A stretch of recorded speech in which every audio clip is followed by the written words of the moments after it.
All right, good evening. Today is Monday, December 11th, 2023.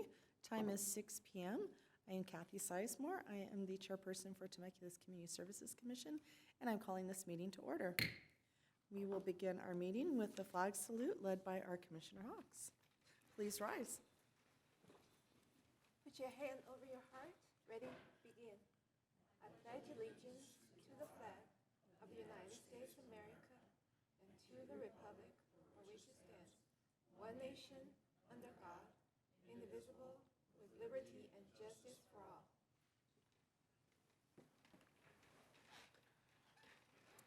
All righty, thank you, Commissioner Hawks, for leading us.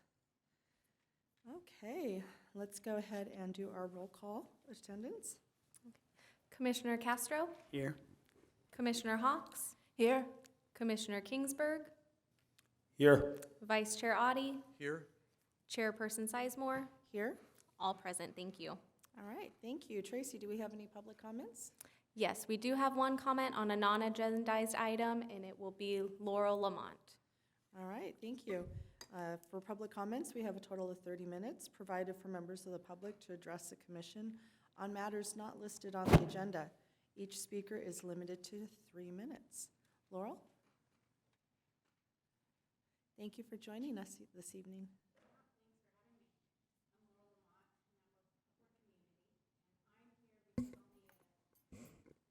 It says you're doing community outreach or a presentation for it. So I didn't see it as an agenda per se, so I didn't put it on the cue card. Nevertheless, I'm here to just seek what does community outreach look like for our local economic workforce? Because it feels like I'm a lone wolf in advocating for our workforce. I'm a local workforce employee. Obviously, I work for Trader Joe's. I also live in affordable housing in Old Town Temecula. And I have been here for 7 years trying to get the city and its commissions to acknowledge the workforce that can't afford the community it serves. There is no missing middle housing. I have to fight to keep the housing I have, and it's not even fantastic housing. I had to bathe in with a bucket of warm water this morning because we didn't have any hot water, and that's not the first or second time even that this has happened. And if it wasn't for me advocating for the tenants in this building, they would be abused and taken advantage of, and have been. And so I've brought, parking fees and illegal charges. I've brought that all to the surface. Beyond that, where do we go after affordable housing? Because what they try to do in affordable housing is once you make more, right? You climb that little economic ladder, and I'm a single income earner, then there's no place to go after that. So we're forced to try and keep our income low enough to stay in affordable housing while the rent climbs. Bills still go up, groceries still go up, but we can't make more. Am I forced into getting into a relationship so I can have a better quality of life, or is there going to be an outreach for the local economic workforce? The service industry deserves to live within the community it also serves. And how and what are we going to do to reach out to that constituency? We matter. The workforce matters. We are not just your service. We're people who are glad to bag your groceries and cut your hair and do all of these things. But we also have children to raise and would like to live within the community we serve in the interest of reduction of traffic and being a part of the community in which we serve. So we don't feel separate from and we don't feel like a servant to the community. All right, thank you. Thank you. Thank you for coming out with us tonight, Laurel. All righty. Next on our agenda is to go into our division reports. No, actually, we'll be doing our presentation first. There you go, I have a new thing. All right, we will have a presentation tonight on community outreach update. I believe we have some people in the audience that are here to present that to us. All right. Well, good evening, commissioners.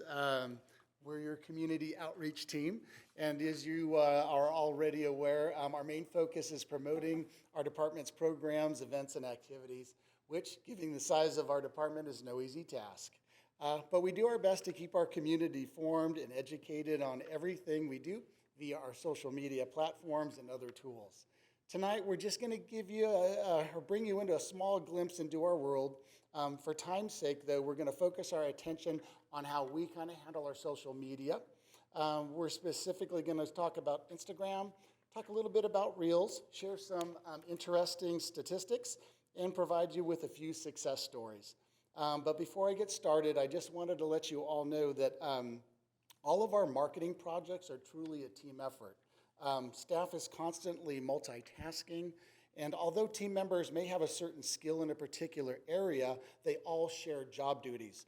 So a staff might be working on a press release and a poster one week, and an Instagram reel, and perhaps a story the next week. But they do a fantastic job of supporting each other, and really, it's been a true pleasure working with them each and every day. So with that said, I'm going to call up Katrina Thorson, who's going to talk a little bit about our social media.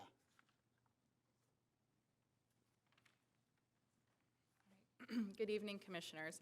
As Jeff mentioned, my name is Katrina Thorson, and it's my pleasure to share some of the strategies and practices we've implemented managing our social media account for the Community Services Department. First, I would like to discuss the purpose of having social media. As we all know, these sites are becoming more and more of a main way of communicating with our friends and family, but we're also seeing organizations turning to social media for advertising. What makes us a bit different from those organizations is that our currency is not in likes and views, although those are important metrics to gauge how we're reaching our community, but our currency is in the experiences the members of the public have when attending our events or participating in a program.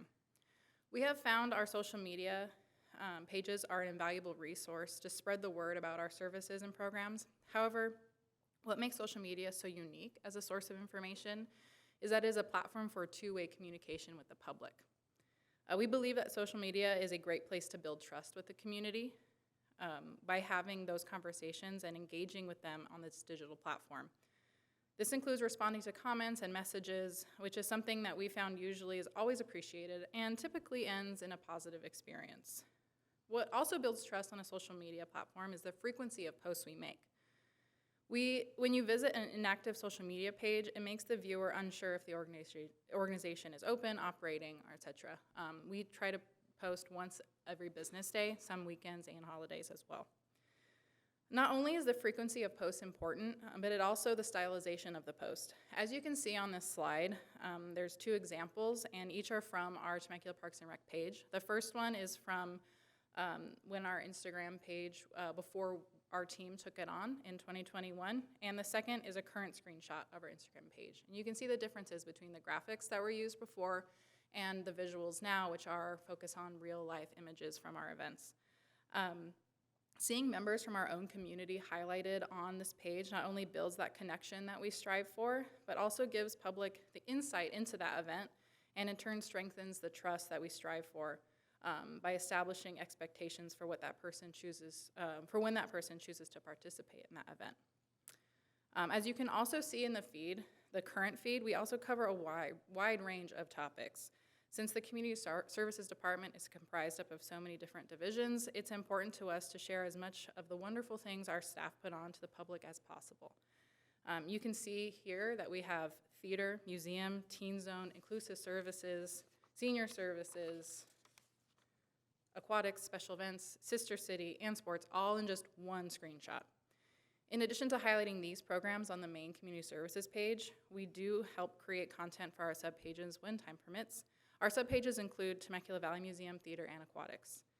It is with these strategies of frequency of posting high quality content and engaging with members of our community that we have seen a huge growth in our social media reach, which I'll be going into detail in a future slide. But in the meantime, I will turn this over to Mike Morey, who will discuss an invaluable resource in gaining new followers and reaching the public, which is one of my personal favorite parts of the job, which is creating reels. Mike.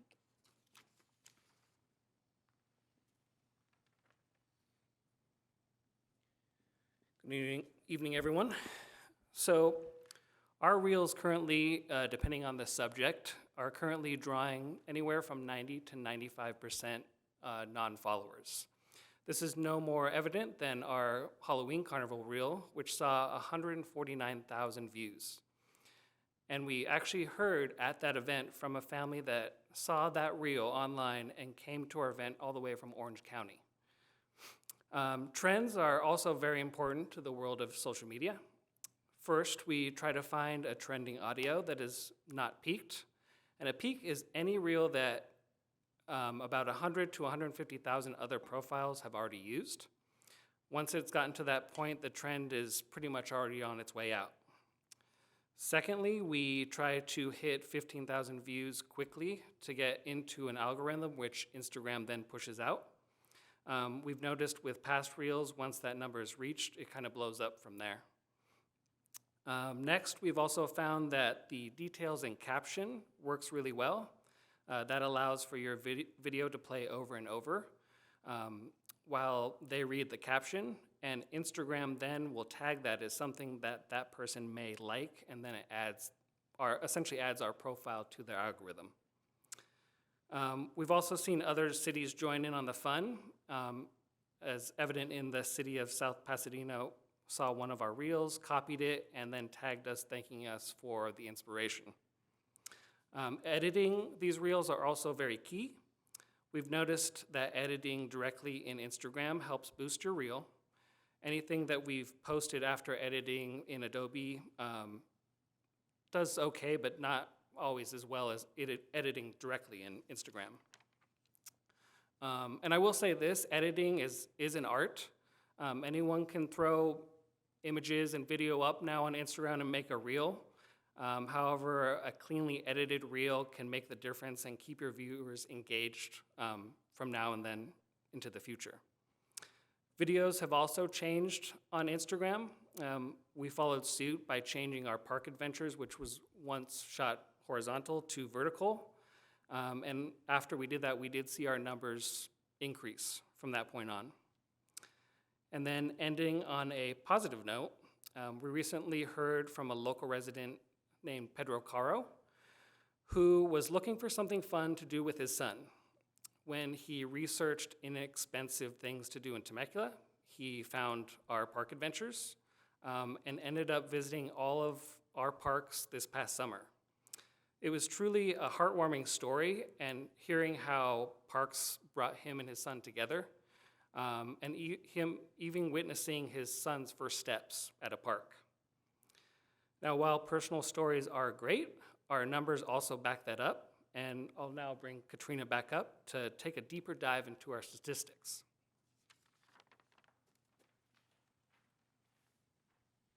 Okay, so here's a little overview of our statistics that we've seen over the past 2 years. As this team was formed in the latter part of 2021, we began implementing the strategies previously covered and saw a huge increase from 2021 to 2022 with over 1,800% increase of accounts reached. Even more so as we continue to improve upon and research trends and best practices of reaching the members of the community, we saw another substantial increase to now 246,189 accounts reached this past year. Below that is an overview of Instagram followers we've connected with over the past 2 years. In January of 2022, we had 4,000 Instagram followers. It took 15 months to gain 2,000 more followers, which is no small feat, especially when our niche, and we have a highly specific, unique niche in the Instagram world. But with implementation of Reels and focusing efforts on posting more videos, we have seen a 61% increase in followers, and almost half the time almost half the time of 15 months, it took us 8 months to get that 3,700 followers. We are truly passionate about the programs and services we provide, as most of us came from different divisions and have worked in this department in multiple capacities and have seen the positive impact of our programs have on the public. We believe it is important to understand the value of your service to be able to convey that message effectively to the public. And that is just a quick overview of our social media, and I just wanted to thank you for the opportunity to share this important aspect of community services, and we're happy to answer any questions you may have. Thank you. Thank you for coming out tonight and sharing that with us. Thank you.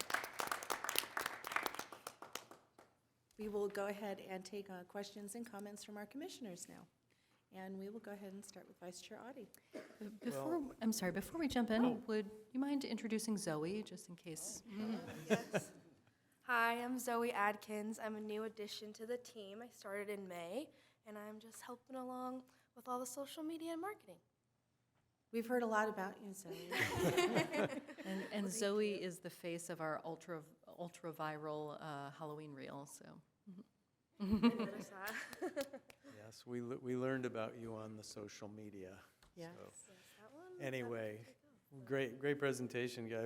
I'm just stuck on the statistics that are still up. I mean, that wraps it all up, and that's kind of, for those of us who have been on the commission, have kind of followed this through the pandemic, you know, the end of the pandemic to now, the growth in the followers is just phenomenal, and you should be very, very proud of it. And you mean so much to our city and to our division in terms of what you said, building trust, and just the marketing is amazing. Just keep it up, guys.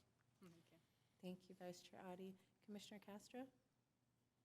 And thank you for the presentation. That was very informative.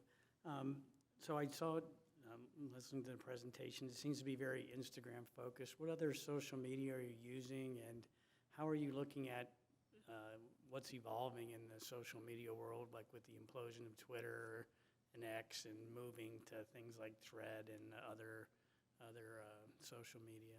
Yes, so we did decide to focus solely on Instagram on this presentation. Just as Jeff mentioned, because of the time, we don't have, we have a lot that we cover. We do just use Facebook and Instagram at this point. We haven't implemented X or Threads or LinkedIn or any other kind of social media output. We find that our audience is very active on Instagram. Our target audience is primarily women between 25 and 45, and that is where we're getting a lot of the interactions with, and we see that very common on Instagram. Also, a big factor on that is the amount of staff that we have for all the platforms. We find that Instagram and Facebook are where our efforts are most needed, so we'll focus on those. Okay. Yeah. With any program, especially where the city's spending money, being able to define your impact is very important, and it comes through that you're really increasing the communication with the community and letting them know what the city is doing. Have you seen anything else that, like, direct changes in behavior, like increases in number of people participating in events based on the increased marketing? Yes, we have. We've gone over it in some of our staff meetings that there are a lot of increases in participants in the program. We tried to be able to connect it directly to what we're doing, but I think I think it's kind of a multifaceted approach to what event is put on. But we'll definitely see case by case. If we were to do a skate park jam that's coming up, and we'll send out an e-blast and a post, we'll directly be able to go to our Civic Rec platform and see the dates of registration correlate exactly with when we post or when we're sending out e-blasts. But for something like an event where it's hard to track, we use the anecdotal instances of someone coming up and say, hey, we saw your post, we saw your story, and so that we can kind of point to as evidence. But if it's not something with Civic Rec complete numbers, we rely on those stories. But yes, there has been an increase. Oh, okay. And one last thing, I know a senior citizen that's very active in trying to create content, and do you guys offer classes for those kind of people? The Senior Center, I don't know if you wanted to chime in, but the Senior Center does have a tech, I believe he may have been referring to Vice Chair Audi. We're happy to help. I'm sure. Crash course. This team has presented at CPRS and a webinar, so I can get you the webinar link if you want the full presentation, because you just saw a snapshot of what they've presented to the state of California colleagues. Very well received. Was Thank you that a very bus that just went past us. Thank you. Commissioner Hawks? Thank you for what you do for marketing and outreach. And I'm just curious, looking at the statistics from 2021 to 23, we see the huge increase from 1,500 to 250,000 almost. And you mentioned mostly from non-followers. And is there a reason behind it? Behind the huge increase, yes. So I think I'll let Mike answer this one, but it's not just only the frequency of posts, but it's the quality and the content of what we're posting. The two feeds, that was an example, and then the reels. If you wanted to talk about reels, yeah. So just regular posts can a lot of the time just get your only your followers. But reels, since people are viewing these in the reel platform and just scanning through, once it gets to that algorithm, you're reaching more people that may not have followed us, especially when a reel like the one that reached 149,000, it's just blowing up from there. So you're getting a lot of those people that don't follow us, that don't know we exist. And every time we look at the analytics, it's always somewhere around 90% to 95% because everyone is TikTok and Reels at this point, so they're just scanning through different stuff, and once you're in that algorithm, you tend to grab more people that you might not always see you. So does that mean when your numbers are getting higher that the Instagram will automatically put you on a higher place and then people so will? For example, the popular reel with Zoe here, once it got to that point where it kind of blew up, we started to see in our notifications that people were liking the reel, and right after that, they would follow us, and it would say, this person has followed you because of your reel. And a lot of the numbers that blew up from there were from those reels going viral. Thank you. Thank you. Commissioner Kingsburg? Thank you. Yeah, it was, as someone who's relatively new to social media, and I really just dipped my toes in it. Instagram's still pretty foreign to me, but been on Facebook now for about a year. It was interesting hearing about this, and the statistics are absolutely phenomenal. And what it demonstrated to me when you spoke of the variety of things and activities and programs that the city has, because that's a huge pillar, I believe, of community services. I mean, it just amazes me, and that's why I'm so proud to be a part of it, because it's just so much is offered to residents and others that you're able to get your tentacles out there through social media. So that I found that really helpful. The one question for me was, I was just a curiosity thing. You mentioned with the reels, I heard, it might have been you, Mike, that said 15,000 views, then Instagram pushes it out. Is that like a standard Instagram policy per se? The effect is obviously it broadens your number of people who receive the message, and you compared or contrasted that to a post. So I'm just curious. So we've noticed this with a lot of our reels recently, and it kind of depends on the frequency. So we've noticed with the ones that have gone viral, if they can reach that 15,000 mark quickly, from there it kind of just shoots up really quick. And that's happened with 2 to 3 of our reels that we've noticed. Once it hits that mark, it just kind of goes crazy from there. And we've also noticed that if it takes time, like a week or so to get to that 15,000, it might not grow as quickly as it would if it gets there a lot quicker than the other ones. Okay, great. Yeah, that's helpful. Yeah, because it was interesting, because when we came in, Tracy handed us the brochure, and I'm an old timer, I'm an old guy, so like I'm the kind of person that gets one of these, and I put it in my magazine rack, and I refer back to it, or I file it. But what this shows today, and what you guys, everything you're doing is we have to go beyond this, right, to reach people, and you guys obviously have. So kudos to you all. Thank you. Thank you. Thank you. Thank you, Commissioner Kingsburg. And now you guys get me to ask questions of you. I'm writing things down. First of all, I want to mention that I really like that you guys are using pictures of real Temecula residents. I like that we're highlighting our real residents of our community. I think that's really important.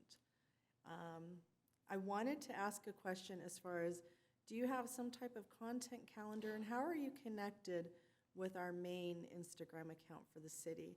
And the motivation behind that is, there was a situation that I experienced around a year ago, last February, where there was a recognition month that the city didn't post anything on the main.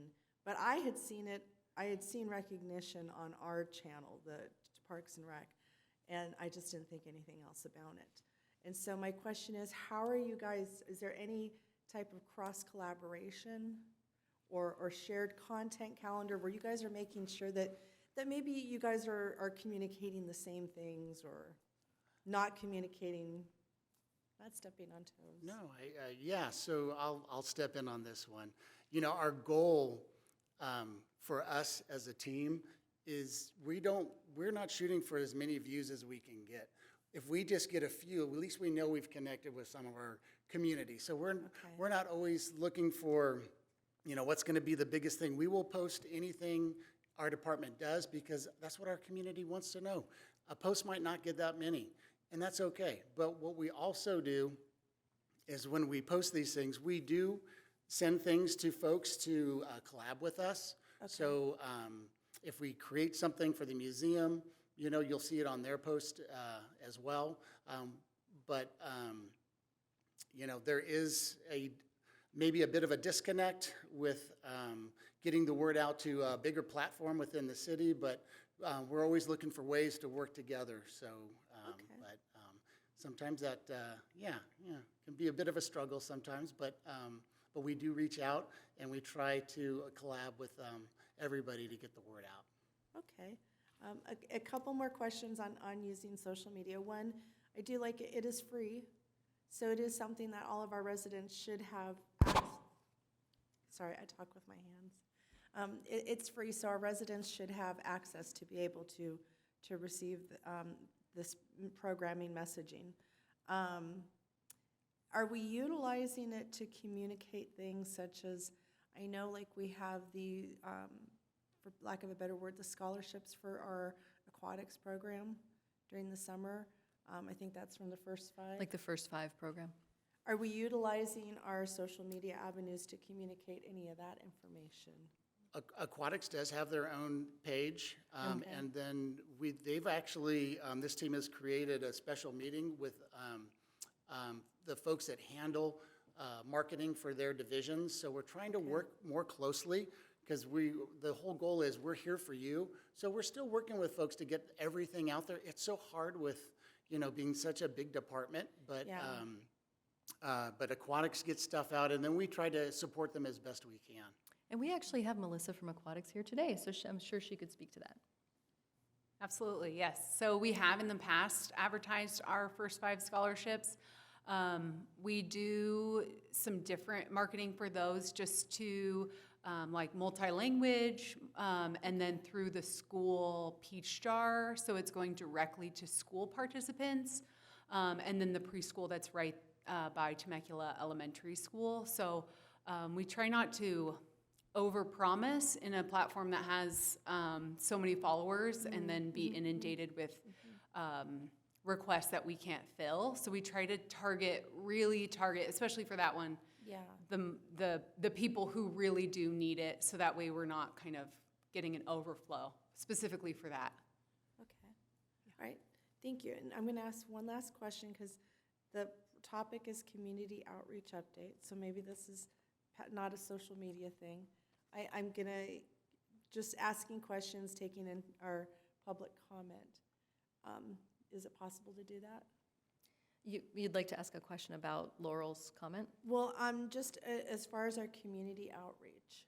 Sure. So in TCSD, we're not doing anything directly related to affordable housing outreach. Okay. So it's kind of beyond the purview of what we do. But we do collaborate with, our main public information office upstairs and the city manager's office. So if there ever is anything they want us to share, we certainly share it.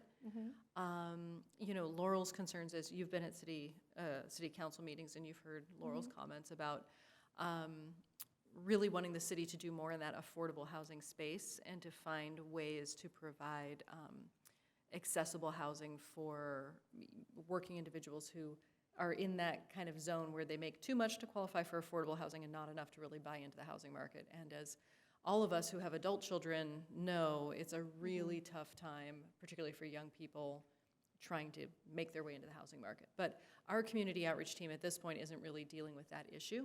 Okay.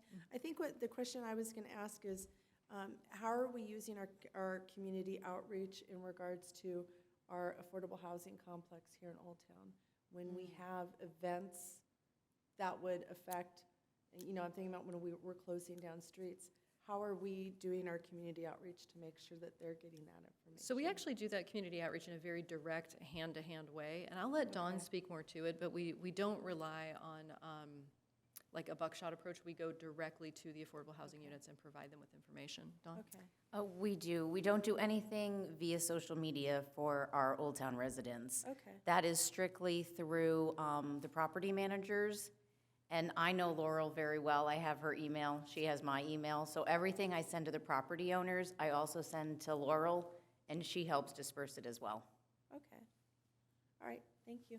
Thank you, guys. Thank you for taking my questions. I appreciate it. And I love watching what you guys are doing. And I think I've shared with Zoe that it's getting recognized, because I was actually at a meeting for our Shop Local committee with our Chamber of Commerce. And we were talking about how we could improve our social media. And one of the business owners brought up, hey, I've been hearing about Temecula's, and I hear it, she found out about it from her Great Oak student, her student at Great Oak. And she goes, do you know that your guys' social media has Riz? I'm like, I don't know what Riz is. I hope it's not a disease.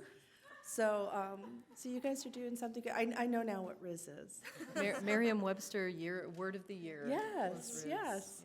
Yeah. So it is getting noticed. It is getting noticed. And what I really liked about the whole interaction was hearing that it was the teenager who was like watching you guys and going, man, they really got a good channel.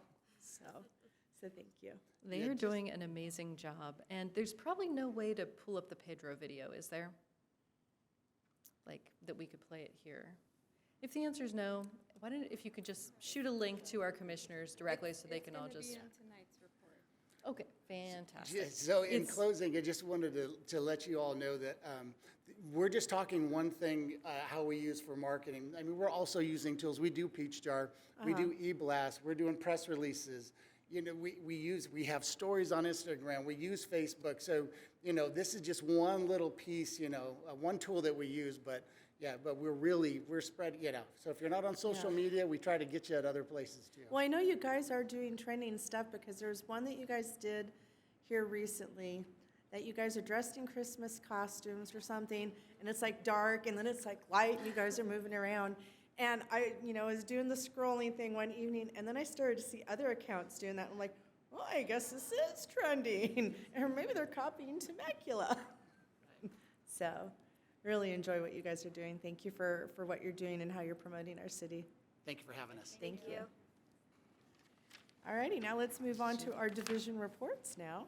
We will start with our recreation report, and we have Melissa Davis from Aquatics here with us tonight. It's wonderful to have you here. Before we move fully into the report, I do want to recognize that we have Willa Augustine and we have Yvette here with us tonight. It's a pleasure to have you out in the audience, and I don't know this young man. He is the son of one of our presenters. Oh, you're a son of a presenter, lucky you. So welcome, it's a pleasure to have you guys here with us tonight. All righty, well, good evening, commissioners. Thank you for having me here tonight. I'm excited to share the wonderful things that our team has been up to this past month. We'll start with my shop in aquatics. As the year wraps up, so does the 100-mile swim program. This year we had over 50 swimmers participate, and almost 20 swimmers have completed 100 miles of swimming. This program has been going on for over 10 years, and we look forward to offering it again in 2024. The aquatics team is very much looking forward to the MRC ribbon cutting this week, and as you can see, the pool was filled last month, and looking forward to having that amenity. During the off-season, the aquatics staff train for 4 hours per month. This month, staff reviewed and practiced skills, all skills related to sudden illnesses and injuries. Okay. Contract classes. During the month of November, our department offered 280 contract classes, which impacted over 4,000 participants of all ages. Some of the classes included a ballet folklorico performance, charm school tea party, a Thanksgiving goalkeeping camp, and creative writing for adults. At the CRC, the building has a new amenity, new bike racks, and you can see them there in that picture. The skate park, on November 18th, the skate park hosted another popular scooter jam event with 12 riders in attendance. Participants enjoyed light refreshments and music. The next scooter jam is January 13th. The Teen Zone continues to have a steady stream of participants. Some highlights for the month of November was Teens Giving, wood slice painting, and gratitude wreath. And the first Teen Zone cooking class took place in November, and teens learned how to bake mini apple pies. I was lucky enough to try one of these sample pies, and it was very good. So look for those in the future. The teens really did love this event, and CRC staff are planning more for the future. In homeless outreach, SWAG connected with several individuals this month, including a longtime Temecula client on November 1st who went to the SWAG Ranch for shelter services. A client was reunited with his brother, and another client went to the Illumination Foundation Transitional Housing in Colton. A two-group quality of life engagement with city staff, Core and SWAG visited various areas of the city and made contact with unhoused individuals. During the months of November, there were almost 16,000 people who visited the library, with 200 who attended the Letters for Veterans program. Upcoming, there's an event on Wednesday, December 13th from 3:30 to 4:30 called When I Was a Kid, a Magical Holiday Show, which is a bit of nostalgia and a bit of dazzling magic, fun for all ages. The Christmas tree lights were installed and lit last month for the Christmas season, and the annual Christmas tree lighting ceremony was another wonderful success. Fall season sports leagues such as youth baseball, softball, football, and soccer, as well as adult softball and kickball, have concluded their season, and youth basketball has begun their winter 2024 season. The city of Temecula hosted 2 large tournaments recently, including baseball American tournaments and the Commissioner Cup, which is for soccer. The Holiday Bash was held this past weekend. As you all well know, the holiday season is special event season. The Christmas tree lighting took place with about 600 attendees, and Santa's Electric Light Parade welcomed 30,000 attendees.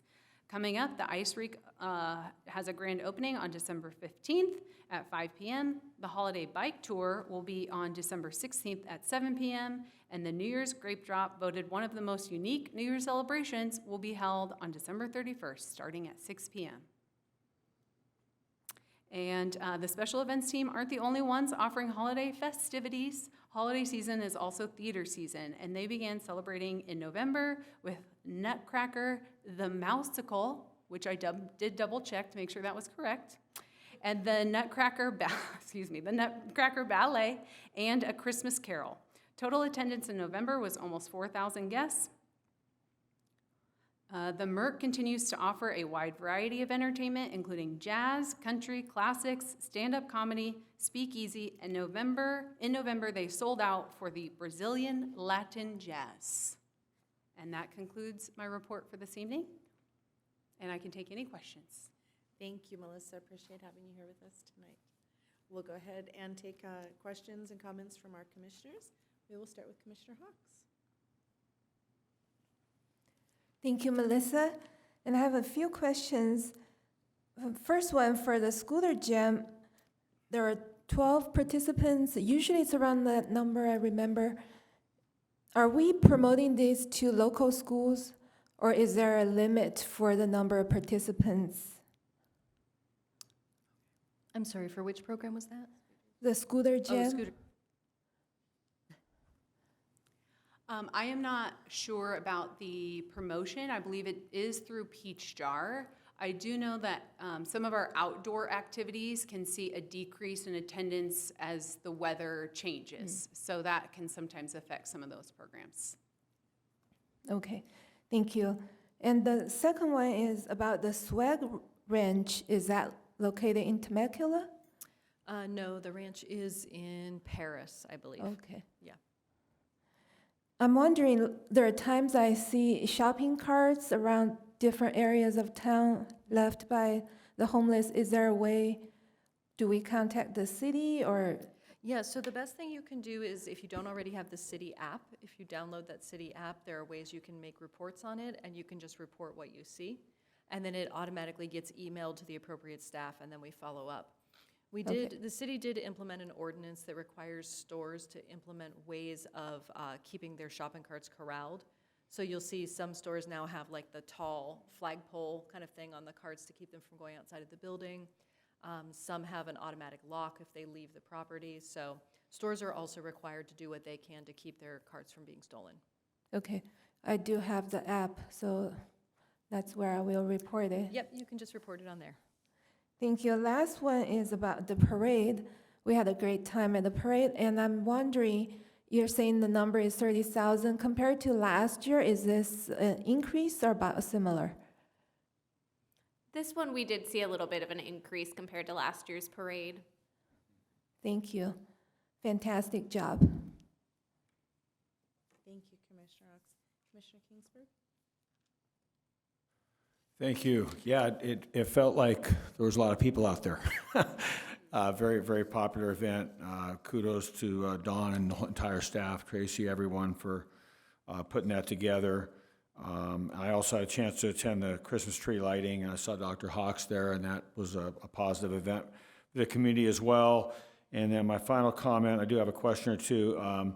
My final comment, I thought just seeing the Wacky Wednesday theme, the cooking class, seeing these kids having fun, something new. You guys continually come up with great ideas, and man, those mini apple pies do sound good.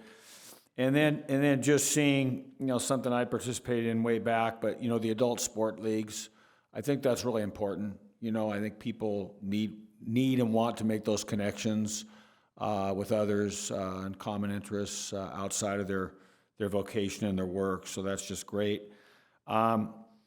My questions, just to confirm, the bike racks were mentioned, and when I hear bikes and biking, and I know there's others on our commission that hear that, and they get kind of excited about that. Do I understand, my first question would be, do I understand that previously there were not bike racks there? Is that correct at the CRC? Is that a new? Yes, that is correct. They have, some of the older ones are still in their original location, and then these ones were added. They were added. Okay, now and that leads into the second part of my question. It sounded like it had to do with the popularity of e-bikes. Are these more specific to e-bikes, or are they for all bikes? That I do not know. Okay. I'm sorry. No, just curious. Okay, and then the other thing is, could someone elaborate a little bit? I can imagine what it is, but it went pretty quick for me. The Letters for Veterans program, was that through the library? Could you guys elaborate a little on that for me? Yes, that was through the library. I did not look that one up. Okay, fair enough. And honestly, I have no idea. Okay, either. I need to you mean check, we but actually thank you. stumped you on something? You did, I'm sorry. Actually, I No, no. remember from the press release, That's it pretty rare. was youth, I believe it was teens, taking initiative for people to come and write messages so they can mail them to veterans over the holidays. Makes sense. Thank you, Makes Bea, that sense. was perfect. Thank you. Yeah, that's probably about how I would imagine that.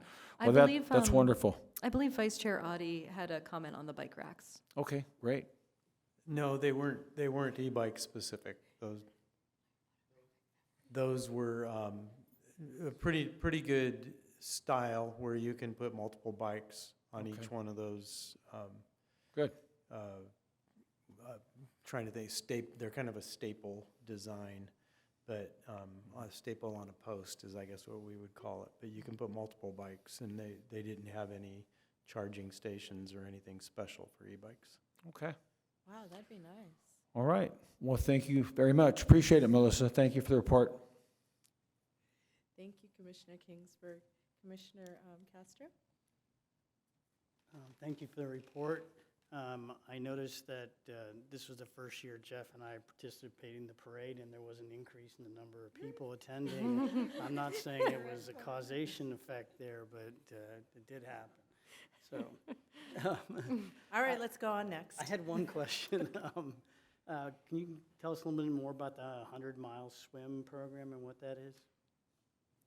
Absolutely. So it's a challenge to any lap swimmer that participates in the lap swim program. We restart it the beginning of every year, and we have a 100-mile swim board up at the facility, and so an individual can mark how much they swim each time they attend, all the way up to 100 miles. We also have a personal tracking sheet, so someone could track them personally. It is on the honor system, and then once someone says that they've completed their 100 miles during the calendar year, they get a t-shirt that says they're a 100-mile swimmer. So it's just during the calendar year and just kind of gives them a goal to work towards. Thank you. You're welcome. And Vice Chair? Thanks, Melissa. Great report. Those are people I know that I used to swim with, and they're pretty legit. Even though it's on the honor system, those folks definitely over 100 miles. Actually had one of our city commissioners in that group, so from the Planning Commission. So anyway, since you had the 100-mile thing up, just kudos again to the aquatics program. I mean, that was where I would swim, for 20 years, and always did a fantastic job. And I know they have a new, improved way of getting a lane now, using technology. And before it was, you just had to fight people to get in the lane. So really impressed with how far the program has come. Keep it going. Thank you. So there's a combination, wrestling, swimming. Okay. Oh. That's how we get in our activity. And soon we'll have a new pool to expand our aquatics programming at, so I know we're all looking forward to that as well. Thank you very much. I just have only one thing to say. 30,000 people in Old Town? Who knew we could get that many people in Old Town? So I'm going to ask a question now that brings to my mind. That's a lot of people in one small space. I'm sure we have some type of safety protocol if there was an emergency and we had to get all those people out of there. Yes, I'll let Tracy speak to our safety planning for the event. So we work very closely in our planning process with the Riverside Sheriff's Department, specifically with Lieutenant Pearson and the core team, and then with Captain Matt Hayes with fire. So we come up with all sorts of contingencies, whether it's deciding where their command post should be, leaving areas clear so that if they needed to quickly get vehicles through the parade route. So we work closely with them to make sure that if there were an emergency, we can definitely attend to the situation as easily and as quickly as possible. Cool. Thank you very much. Appreciate that. All right, let's go on to our next report. We'll have our cultural arts report. We have, from my understanding, the best chef in Temecula, according to our senior center. We have VCC here with us. Good evening, Commissioners. It's a pleasure to have you with us tonight. Thank Really you. appreciate you coming out. Yes, thank you. So I'll be presenting the next portion of the Commission report. Do you want to pose for your photo first? Oh, thank you. Okay, so let's begin with Temecula Valley Museum. From now until December 31st, we are displaying the Rock Hawken for the holidays exhibit at the museum.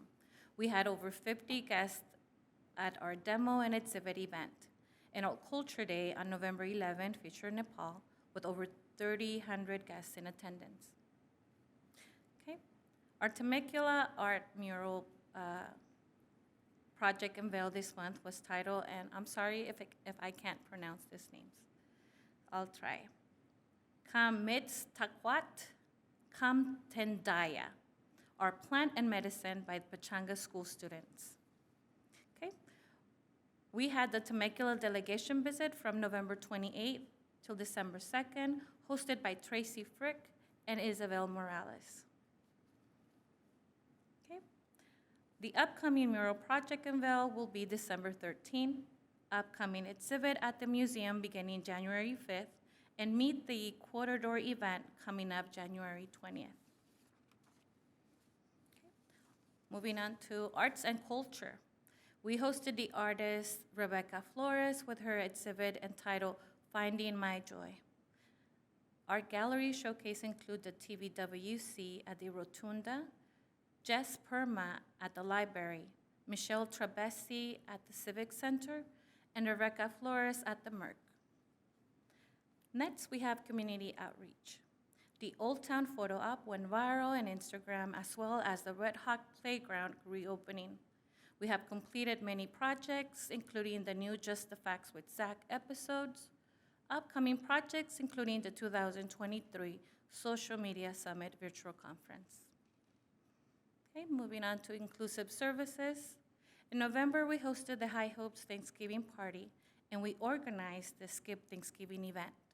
We were honored to have special guests, including Ready Commission Vice Chair Faulkner and our Youth Advisory Council volunteer, who helped serve food and make the evening enjoyable. Okay. In November, the Youth Advisory Council took part of the Resume workshop, helped Thanksgiving events, and enjoyed the celebration called Yak Giving.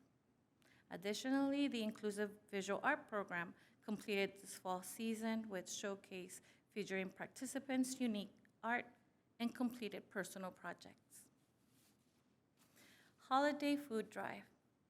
We collected over 500 pounds of non-perishable items from October 20th to November 17th, helping the Community Mission of Hope and those in need. Thanks to all who contribute. The Margarita Recreational Center ribbon cutting. Join us on Thursday, December 14 at 9 a.m. to celebrate the opening of our new recreational facility, offering activities for all ages and abilities. Next, moving on to senior services. On November 15, 26 seniors enjoy a trip to Oakland Preserves, visiting shops and picking apples at Riley's Farm. The same day, we celebrated the opening of our new shuffleboard courts at the Mary Phillips Senior Center with Mayor Shrink, Mayor Pro Tem Stewart, TCSD Commission Chair Sizemore, and TCSD Commissioners Castro and Kingsford, along with about 100 seniors, patrons, and staff. The Rotary Club of Temecula gives 60 Thanksgiving baskets to seniors. The baskets had all the food needed for Thanksgiving meals. The seniors were very happy and thankful for their gifts. And we had the Thanksgiving luncheon for the seniors on November 9th, the choir performance, and everyone had fun singing and spending time with their friends. The Mary Phillips Senior Center will be open to the public as a warm center when it's cold, Monday through Friday from 9 to 4 p.m. Okay. And finally, the workforce development. The Youth Innovators Program meets on Wednesdays to help with events like College Fair and the Young Woman Career Conference. Junior STEM had an attendance of 16 middle school students that learn about chemistry. In total, 41 students participated in these activities in November. Internship, fellowship program, and internship program. In November, the city of Temecula provided internships to 12 high school and college students, allowing them to work in various city departments to gain experience. And this concludes our full report, and we are available to answer any questions you may have. Thank you. Thank you. Thank you for your very thorough report, Cece. We really appreciate having you here with us tonight. Okay, we'll go ahead and take comments and questions from our commissioners, and we will start with Commissioner Kingsburg. All right. Well, thank you for the leadoff opportunity, Chair Sizemore. Just enjoyed the report. Thank you, CC. Congratulations to the city, specifically Isabel and Tracy Frick and team for coordinating the Sister City delegation. That's fantastic. Incredible outreach and collaboration. Also, the inclusive Thanksgiving events caught my attention. That's great, really super important. Look forward to the Margarita Rec Center. Looks fantastic. I can't wait to get over there Thursday and get a firsthand look at that. And it was a pleasure to be at the shuffleboard courts. I got to get out there and bang whatever they're called, pucks, is that what they're called, with Commissioner Castro. He knocked mine out a couple times. I thought I hit some really good shots, then he knocked them out. So look forward to getting back over there, and hope we keep getting the seniors out there and encouraging them to participate. So thank you for sharing again, CC. Appreciate it. Thank you. Commissioner Castro? Thank you for the report. That was very informative.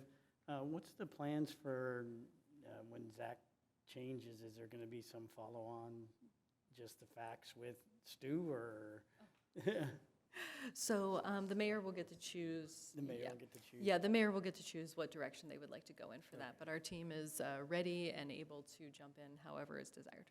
Okay. And, I'm a pretty well-known art judge with Jeff, and but I really like seeing how much opportunity there is for artists in Temecula to show their work.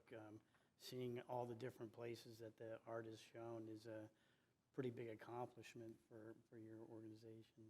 So thank you. Thank you. Commissioner Hawks? Thank you, Cece, for the report. I have a couple questions. The first one is, for the Margarita Center, are we going to expand the current programs we're having from here to move to Margarita Center? So the MRC will have its own programming. There will be some overlap. For instance, there will be some contract class programming there, but it's also going to have programming that is unique to the MRC based either on the needs of the community immediately around the facility or the needs of the special needs community, because that building will be our human services hub. So we're thinking that in January, just like the outreach team came and spoke today, that in January we would have the MRC team come and give a little bit of an overview of programming at the MRC. Melissa will be playing a key role in the aquatics programming at the MRC, and Willa, together with Cass and Yvette, who was here earlier, will also be programming the building. So. Okay, thank you. Yeah, look forward to the opening of that building. We're very excited about it. And second one is about the STEM. I know this time is about 16 students. You mentioned participating in the chemistry. And I just got this one, but I looked online for the STEM, and we made some adjustment. Now we're charging a fee for participation. But then I noticed there is no mention of specific class. For example, like February, what class are they going to take? So it'll be helpful for the parents, I think, if they know if it's biology or chemistry or something. So that may be one thing the child is interested in, another is not. So otherwise, it's just blindly signing up and not knowing what it is. Okay, we'll take that back to Charles to list the topics as they're possible, if they're known well in advance. We can also list the topics when we get those from Charles in Civic Rec. So even though they're not in the brochure, when the parent goes to register them, it will show the topic in Civic Rec. Yeah, that'll be helpful. Yes, I was we can make sure that happens. looking there and I couldn't see anything beyond just the STEM class. Got it, thank you. And looking through here, I'm really excited to see the adult ballroom dance classes. Mm-hmm. I dragged my husband to that when we had that class. So I'm glad this is really nice. It's a new class too, so maybe some of our commissioners here can go have a try.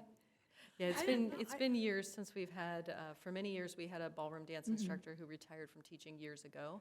And it's been a hole in our course offering for quite a while, so we're very excited to have this new instructor on board to offer those classes. Is that going to be at the senior center? You know, I'm not sure offhand. Anybody know? Yes, Yes, it will I'm be seeing at the nodding, senior yes. center Okay. every Thank you, Thursday Cece. night. I vote that we have a presentation one month of Commissioner Hawks and her husband showing us what they learned. Thank you. All righty, Vice Chair Audi. Thanks, Cece. Really appreciate you being here and sharing all of this. I was just, the very last slide was on the externship program, and I just think that, you know, it kind of gets lost in the shuffle sometimes, but what a great program. So many of these young adults that get the opportunity, they may be out, you know, participating in other communities now, but many of them have stayed here and continue to contribute to the city of Temecula, and I just think it's a super thing for us to have.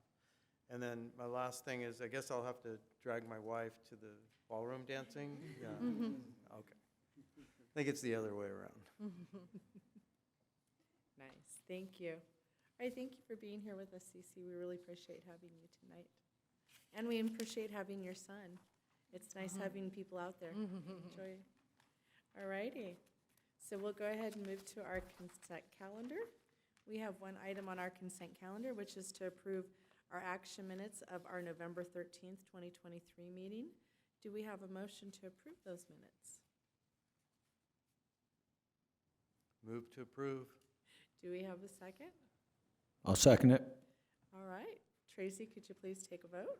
Yes, so we have a motion by Vice Chair Audi and a second by Commissioner Kingsburg. I'll take a roll call vote. Commissioner Castro, Aye. Commissioner Hawks, Aye.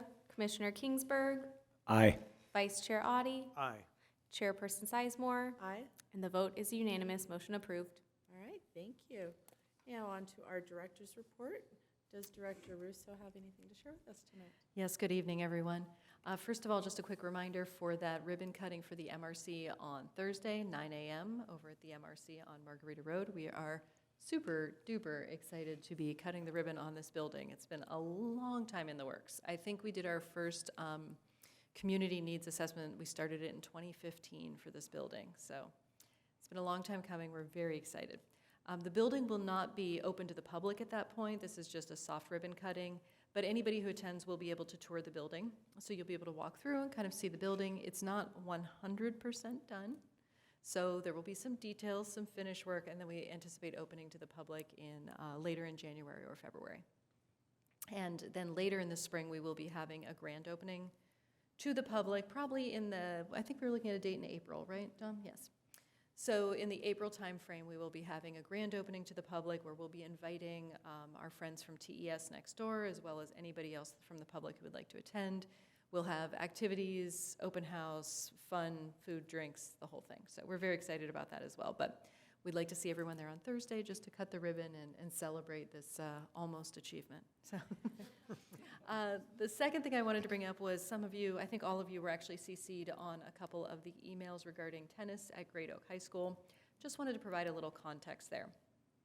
So the city is in a joint use agreement with the school district to jointly operate a number of facilities. That includes the pool at Temecula Elementary School and Chaparral High Schools, as well as ball fields throughout the city at multiple schools, as well as tennis courts, basketball courts, a portion of a park at Crown Hill Park, which we allow Crown Hill Elementary to use. I know I'm forgetting a couple other details, but lots of areas where we operate jointly with the district under a joint use agreement. That joint use agreement, because of its complexity, we are currently renegotiating, but that is taking a really long time. We've been working on this for, I don't even want to say how long, it's embarrassing. In the meantime, apparently there is some need at Great Oak High School because school starts later now. They're getting out later, and so sports are starting later, so sports are ending later. So the times that we're in that joint use agreement don't really work for some of the schools anymore. So there's been some frustration on the part of the tennis community for a couple of reasons. That's one, the schools would like to keep their access a little bit later in the evenings before they turn it over to us. We've reached out to our colleagues at TVUSD and said we are more than willing to accommodate that. So we're currently having discussions to find out what time they need the school until, and we will accommodate whatever they need. It's worth noting that at Great Oak, that the city purchased, installed, maintained, and paid the electricity for the lights on the courts. So if the city had not done that, no one would be able to use the courts now after about 4:30 because it's dark out.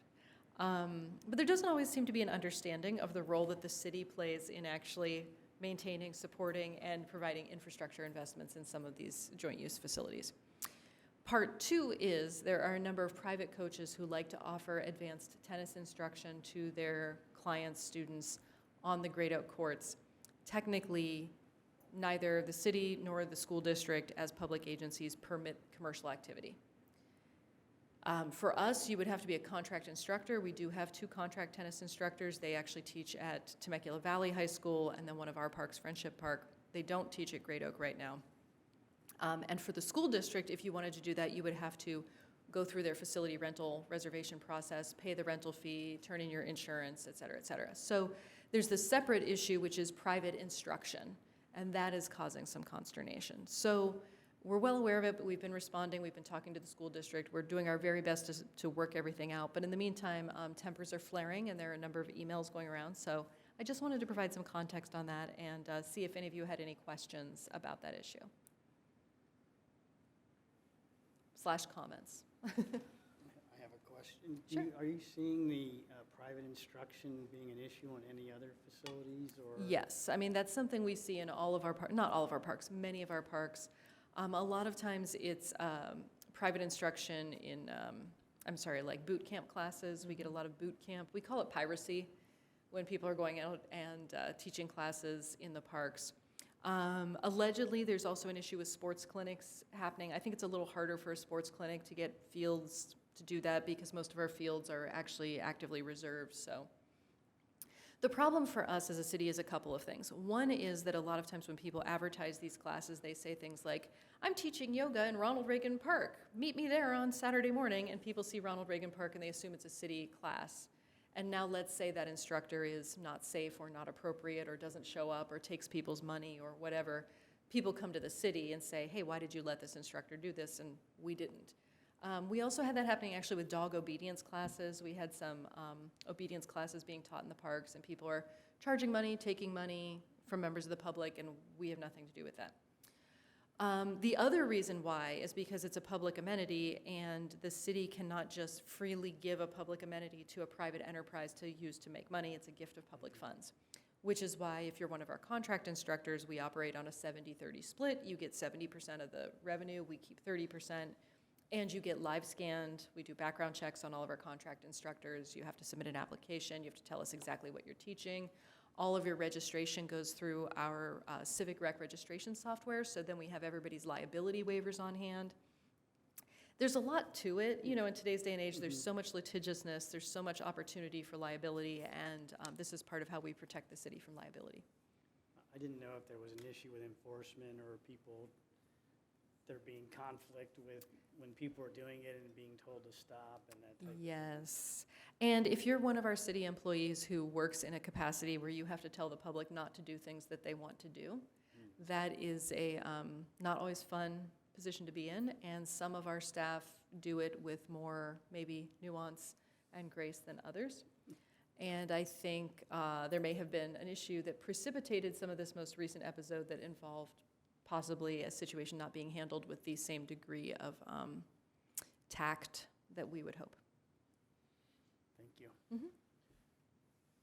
So I'd like to comment on it a little bit. Sure. First, on that last thing you said, I don't think that lack of tact represents the vast majority of this division and their employees. I think it's quite opposite of that, and this division tends to go out of their way to be kind and reasonable and solve problems. So that's unfortunate that we've been kind of tagged along with that because of maybe some poor behavior.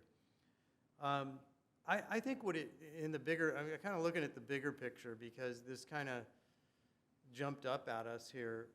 It's we've been doing the later start since August, and we've had sports going on since that point, so something has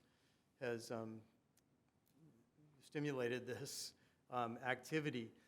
I think the tennis community, they're very passionate about their sport, and I think one of their issues is looking at instruction for more advanced players. And I think that we're in a community that does not necessarily have a lot of tennis clubs. We used to have the Murrieta Tennis Club, and that was great when we were a community of under 30,000. But now with the community getting as big as it is, I think these are some of the issues we discussed on QLMP about our active community and growing community, and how to match the facilities. I think some examples are with, for example, swimmers or divers. They oftentimes will travel out of town for more elite clubs. It also happens, in other sports like soccer and baseball, where they will travel out of town. But I think in this case, it's a matter of have our facilities kept up with the population, with the increased activity. Every time we see something on our screens, it's increased activity, increased participation. There's long lines trying to get into our events.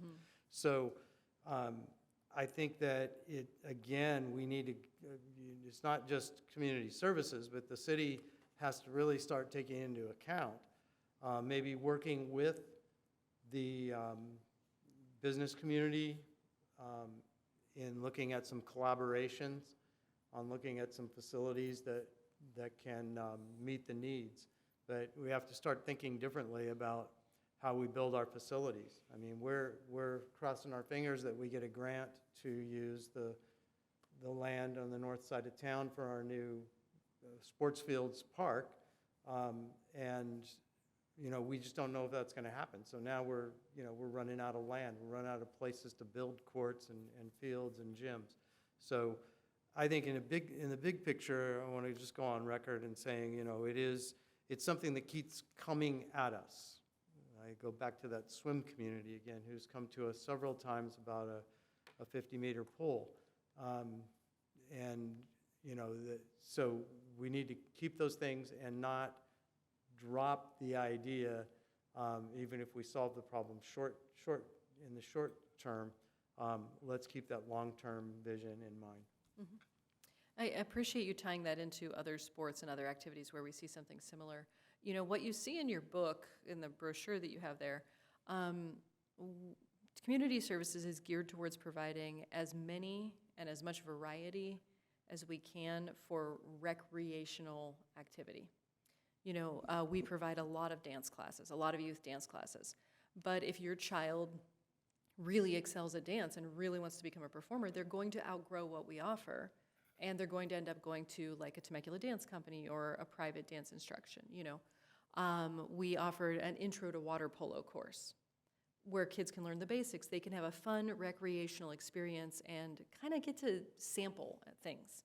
But unfortunately, the city will never be able to be all things to all people, and will never be able to offer those elite level instructional activities that a lot of people are looking for as their kid excels in, or as they excel in anything, tennis, soccer, baseball, any of these sports or activities. So same thing with our youth musical theater program, which is exceptional, but the kids who go through that and truly want to become performers end up pursuing more specialized training opportunities. And you're right, if we can find a way to find, private enterprise stepping in to fill in some of that gap, which did happen with pickleball. I mean, there's a huge outcry for pickleball, and then demand became great enough that now we have a private pickleball facility up on Winchester, so, yeah. Okay. Is that all from the commissioners? I'm just wondering, is there a process that we can have for the city? You said for the school, they have a process, the instructor has to rent. Is city has a similar process that for an instructor to rent and pay a fee, a split, so they pay part of fee if they want to offer and use a field? Is there something available? So we don't rent the joint use facilities because under our agreement with the school, we can't sublet our time to other renters. But we do have the contract instructor program where someone can apply to be a contract instructor. Kind of the difference is our contract instructors, and we do have currently 2 contract tennis instructors. They teach classes, group classes in tennis, and in this case, what a lot of people are looking for is the opportunity to do one-on-one coaching. You know, they want to be able to rent a court and have their client and spend an hour and coach them one-on-one, which is not typically something we do for contract classes because we're trying to serve more people, and it's hard for us to run a program like that for, you know, kind of one-on-one instruction. We do, I should add, when we bring on contract instructors, I think I mentioned earlier, but just so we're clear, we put them through a live scan, which is a background check, where as long as they remain a contract instructor with us, we will get any updates on their background check. So if someone applies and we get their background check and they're clean and we hire them, and let's say a year later they have a DUI, we will get a notification that they had a DUI. We will get a notification if they were arrested for something. So part of our process is to try and keep everybody who goes through our classes as safe as possible, as we do maintain active background checks on every one of our instructors.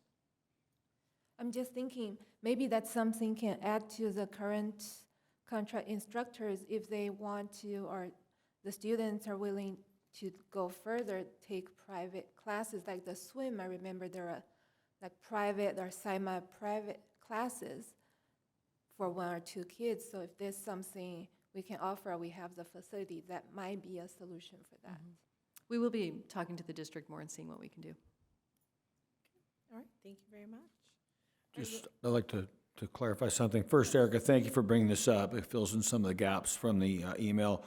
I'm just trying to get a historical perspective. Did I understand that this joint use agreement has been in effect essentially since there have been Great Oak tennis courts? Essentially, yes. Okay. All of our joint use agreements, slightly different years when they started based on whenever the city entered into the contract. What we're currently doing, for instance, we have a joint use agreement for the Chaparral Pool. Right. We have a joint use agreement for the TES pool and the athletic fields there. We have separate agreements for fields at other middle and elementary schools, separate agreement for the tennis courts. Right. What we're currently engaged in doing with the district and why this process is taking so long is we are working with their legal team and our legal team and their staff and our staff to try and draft a single master agreement so that every agreement will be bound by the same terms and conditions. And then there will be a number of exhibits or addenda to that agreement, which would be for each one of the facilities. So it's been a long-term, partnership, but there haven't been these issues. And then the other thing is that my understanding was they went to the later start. I believe this is the second year. So it didn't come, that part of it didn't come up as an issue last year. Yeah. And then Temecula Valley High is not under that agreement, so when the lights are on at the Temecula Valley tennis courts, that's the district's. Oh, no, actually, TVHS is also under, their tennis courts are also under a Under the joint same use agreement, okay. Yes. Okay. For whatever reason, the particular dispute here that happened, well, it happened at Great Oak, and the group of people who have been mobilized, I think, are using Great Oak more. So for some reason, the conversation is really focused on Great Oak. Right. But we have a similar situation at TVHS. I think part of the reason why the start and end time hasn't been an issue like this in the past is that we've always just been very flexible. If they say, hey, we need a later transition time on Tuesday and Thursday for the month of December, we say, sure. So when there's communication, we've always tried to accommodate it, even if it was just informally, where we haven't amended the joint use agreement, but we just have a verbal agreement where we say, we can accommodate that. Okay, thanks. Okay, thank you. All right, we'll go on to our commissioner reports, and we are going to start our I'm reports. sorry, I with thought there was going to be thought you were going to talk some more. I have some other questions. Can I ask? Sure. So, with the briefing we heard earlier, how is the resourcing going for that? I mean, are you getting sufficient resources from the city to staff that organization, or how would you characterize the resource level for that? The resource level for which, for the team that outreach briefed team? it, yeah. The team has grown. It's been a very organic process. Jeff actually was always not always, but for many, many, many years, he was the manager over at the CRC. And then under Kevin, he kind of saw a need for this sort of community relations role, and it just kind of evolved. It was a very gradual, organic process, and I feel like it's one of those things where, particularly at the beginning, we didn't necessarily know where we were going with it. We just sort of walked in the right direction and found the path as we went. I think, with staffing, we could always use more staff. But the team is exceptional. They're doing a great job, and I feel like for what we're currently trying to handle, we have good resources. And one other thing, traditionally, I've always participated in a turkey trot at Thanksgiving. What's been the history in Temecula of a turkey trot? Has the city ever sponsored one, or has it always been like, would it need to be a private activity or enterprise to do one? That's a good question. We do our fall run is our Fit Fun Color Run, which is earlier in the year. It's the third weekend in September typically. I don't know that there's ever been a turkey trot sponsored by the city, not that I'm aware of. Yeah. It does sound like a gap, though. Our turkey trot was the Lions Club, which okay. Yeah, you don't see them around much anymore. But they were big back in the day. Yeah. Seems like we need a runners group to come in and organize a turkey trot. Do we have like a running club in Temecula? Does anyone know? Yeah. No runners in this room, I guess. So. All right, thank you. Mm-hmm. Okay, are we ready to move on to commissioner reports? Okay, we'll move on to our commissioner reports, and we are going to start with Vice Chair Audi. Okay. I think I have some slides.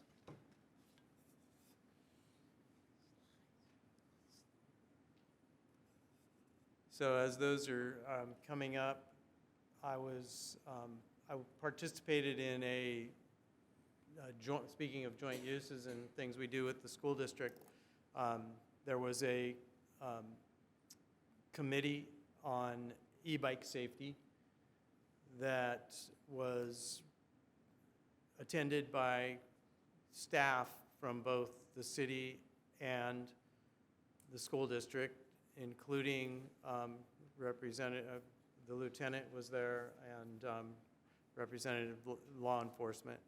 And there were members of the community service team staff there also. The purpose of the meeting was to share what is being done for e-bike safety and what we can do to make e-bike riding in the city and specifically to and from school, not necessarily specifically, but to and from school safer. And this is an issue that's kind of popped up a few months, well, now almost a year ago, when the young adult population in our community started using this technology in a way that was dangerous and opposed to basically our rules of the road. So that's the urgency of this meeting, was to deal with that.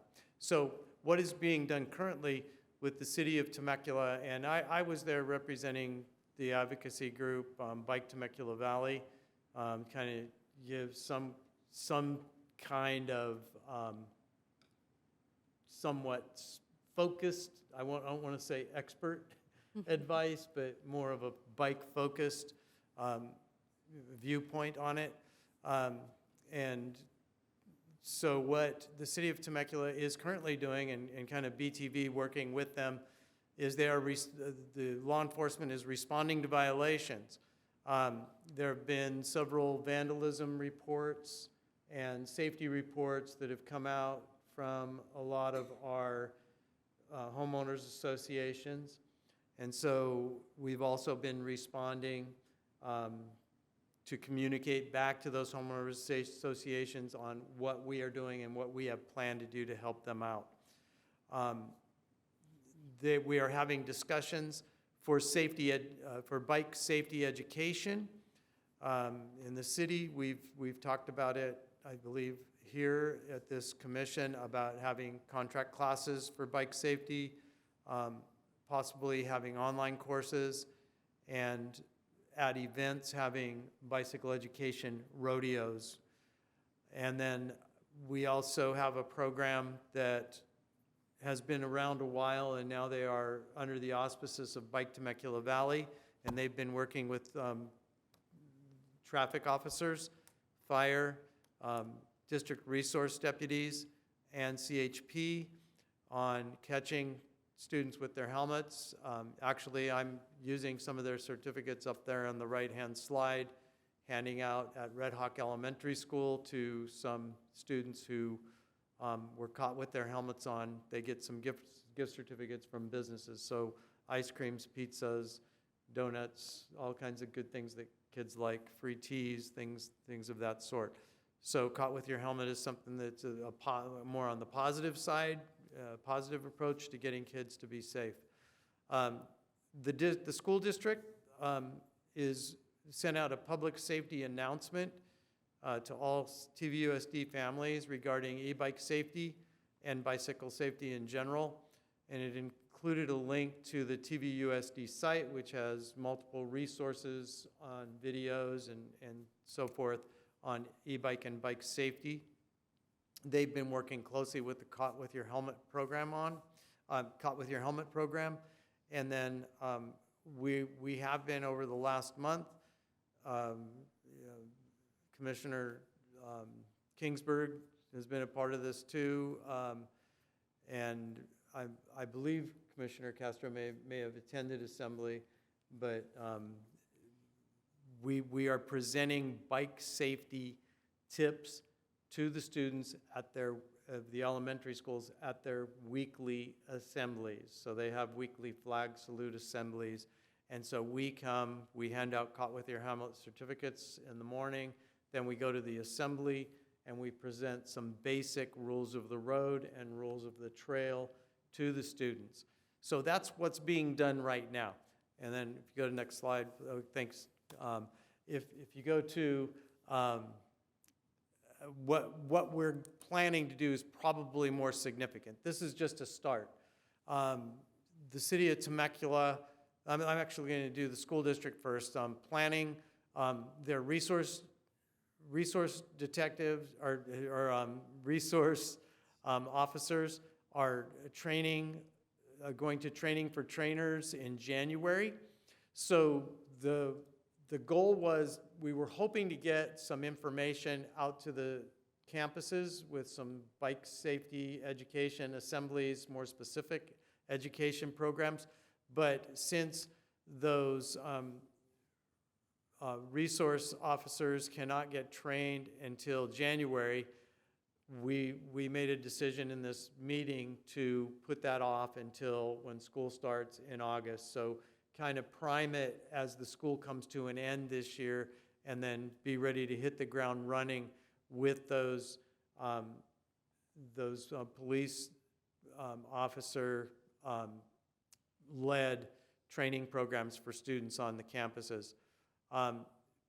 So then we will implement bike safety classes at the opening of school and plan, probably more important to give our resource officers and our traffic division some tools to work with students when they catch them breaking a rule, instead of just citing them right now. That doesn't seem to be significant if you cite them. But we'll have a permitting program similar to those in the city of Carlsbad and Encinitas, where the school district runs the permitting program. So families will have to apply for a permit for their student to ride their bike to school. If they have a violation, to get the permit, they have to attend an online course and then maybe an in-person course also, and then they get the permit. If they have a violation, that permit can be pulled, and then they will be required to take another course if that happens. The city of Temecula is looking at possibly rewriting some of the codes.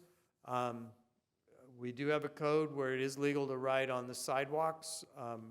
They're looking at that, possibly using trail signs to reiterate the rules of the trail. And then they're already looking at restricting bicycles in certain parks for safety reasons. And then having specific codes for different classifications of e-bikes, which I won't get into tonight unless there are some questions on it, and I'd be happy to answer those. We want to follow there's a lot of legislation being proposed right now in the state, and it was recommended at that meeting to continue to follow that legislation, and the city is doing that right now. And then, as I said before, we are looking at possibly BTV is working with finding some certificated instructors to do online contracted classes or in-person classes, and then to develop at city events or joint school district events, do these bicycle safety rodeos. And then finally, what Bike Temecula Valley is doing, they're providing training for bicycle instructors. So we're researching it right now. It costs money.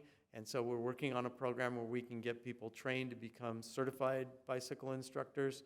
And we are more than happy to be involved in organizing these bike safety rodeos at city and school district events. And that's that. Those are my comments.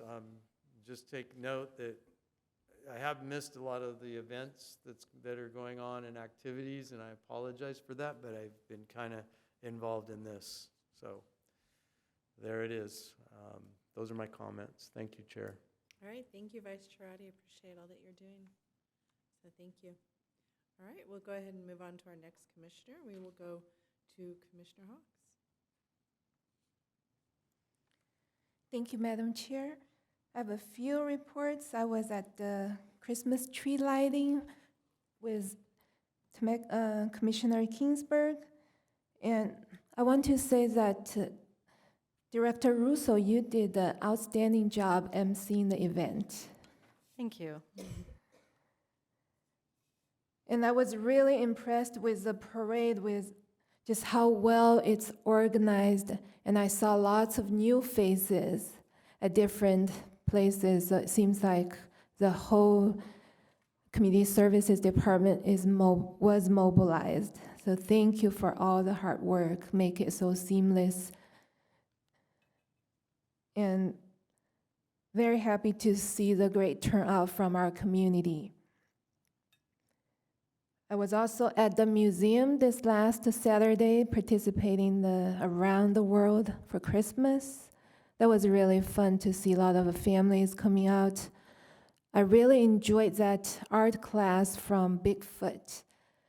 It's so great to see artists of all ages. I've seen little kids up to a lady probably in her 80s.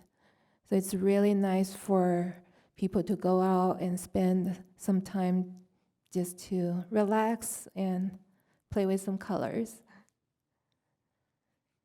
And I also look at the mural, had a sneak peek of the mural. I really enjoyed and appreciate just the different styles every month. We have different artists, from some artists to students coming out to with a theme that provided by the city. So I appreciate that program. So overall, just really be thankful to be in the community and having fun with the community. Thank you. Thank you, Commissioner Hawks. Commissioner Kingsburg? Thank you, Chair Sizemore. I think usually I'll speak to events I attended and those that I plan on attending in the next month, but those have all been mentioned one way or the other, so I'll pass on that. I just kind of had one kind of request suggestion. And again, thank you, Tracy, for reminding us of this. I kind of put it in my folder. I'm just trying to think ahead to 2024. I guess we're all going to be back, so we got another year coming up. It's been a quick first year, but it's been fun. I've enjoyed it. And the brochure, has a couple of pages with some of the major events for the year. But early in the year, this year, we were provided a calendar. And again, I'm old school, you know, I have used an electronic calendar before, just for the record. I want to go on record as saying that.